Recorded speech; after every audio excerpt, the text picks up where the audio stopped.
from good to best, for me and others.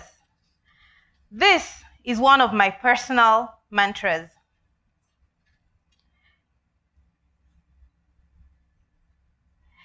I recently realized that there are simple incidents in life that actually go unnoticed, but do cause us to move from good to best all of the time.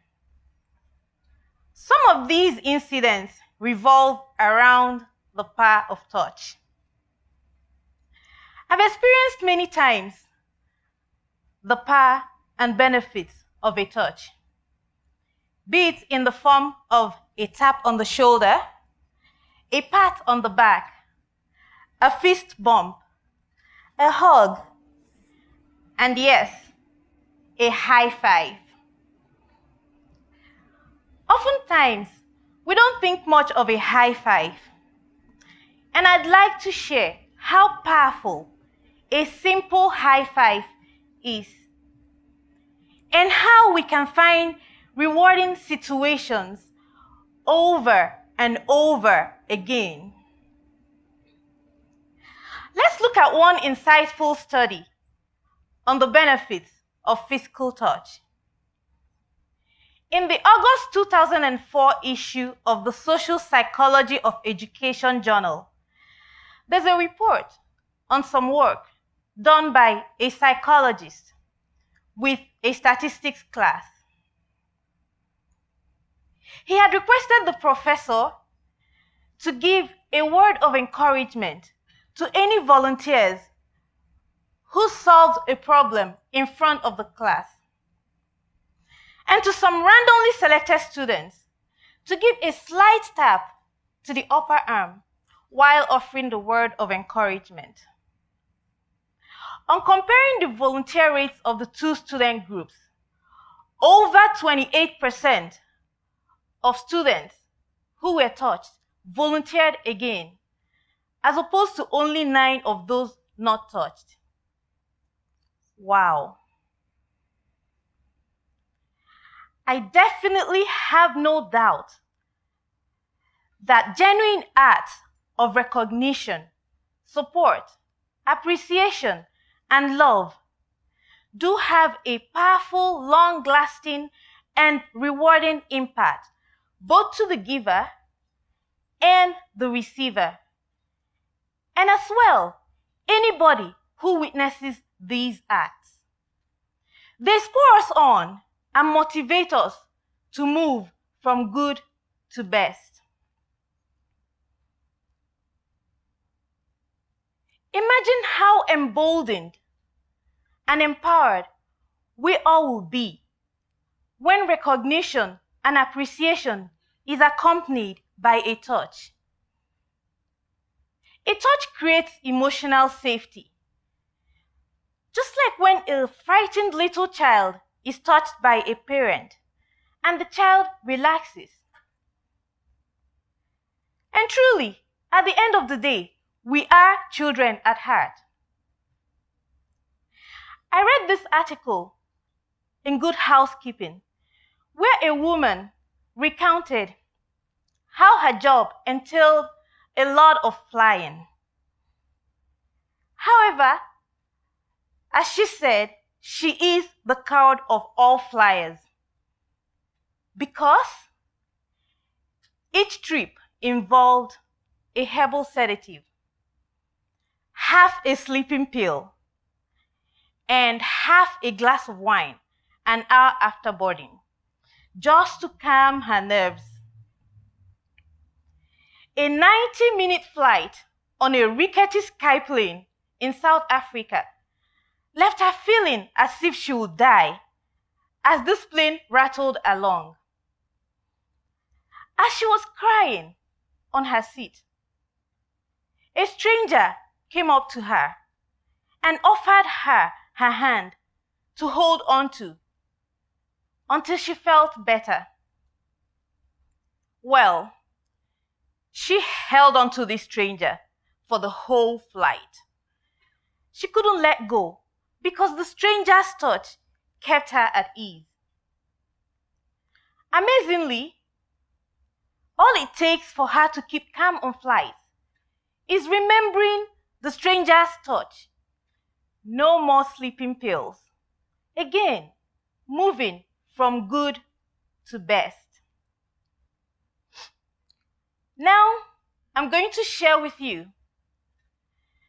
the profound experience I had this summer that reignited for me the power of a touch and a simple high five. I love challenges. However, there is this one challenge I detest. I'm directionally challenged. Maps give my brain a lot of work. And for some reason, the GPS is not a great ally. So anytime I have to take my children to a basketball game or a soccer game, everybody, including myself, prepare for the worst. We get there when we get there. On this fateful day, we set out early, as usual, for my son's soccer game. Everything seemed to be going fine, till we came to a road construction and detour. Needless to say, we circled round various routes for several minutes, parked oftentimes to make frantic calls to my husband and son's coach, stopped passers-by and asked for directions. Phew, we finally did make it, just in time for my son to still participate in the second half of the game. As soon as we pulled in and parked, my son jumped out of the car and came right up to me and gave me a high five. This was a bit surprising to me, and as I was still trying to decipher his message, my other 3 children came around and gave me high fives. At this point, I had to ask, what is the message? And they simply said, "Mom, you did a great job today. We noticed that this was challenging for you, but you remained calm and still got us to the game. So yeah, high five." I was deeply touched by their appreciation, recognition, and love. And what is so profound about this? Well, before we got to the game, while we were circling around town, I had gone through a whole range of emotions: frustration, irritation, tiredness. I even felt like a loser. I imagine the kids will be thinking, "I'm feeling let down by this mom who can't even get them to a simple game at normal time." So those high fives at that very low moment, it was given at the spur of the moment, very authentic. It was just a simple physical touch. It really touched me, and it moved me that I was touched and forgot all my assumed failures. I became motivated to overcome my challenge of directions. I study maps with more effort. I try not to be distracted by Siri on the GPS by looking at important road marks. And we definitely get to most games on time. Again, moving from good to best, just by a simple act of a few high fives. So I challenge all of you here today to be aware that we can all move from good to best, and even encourage others when we show appreciation, recognition, support, and love, just by a simple act of a physical touch, like a high five. which is non-invasive.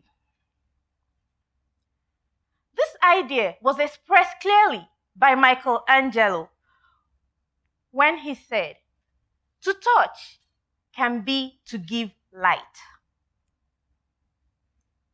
I now invite all of you here to please turn to the person next to you and give them a high five for being here today. High five. Thank you.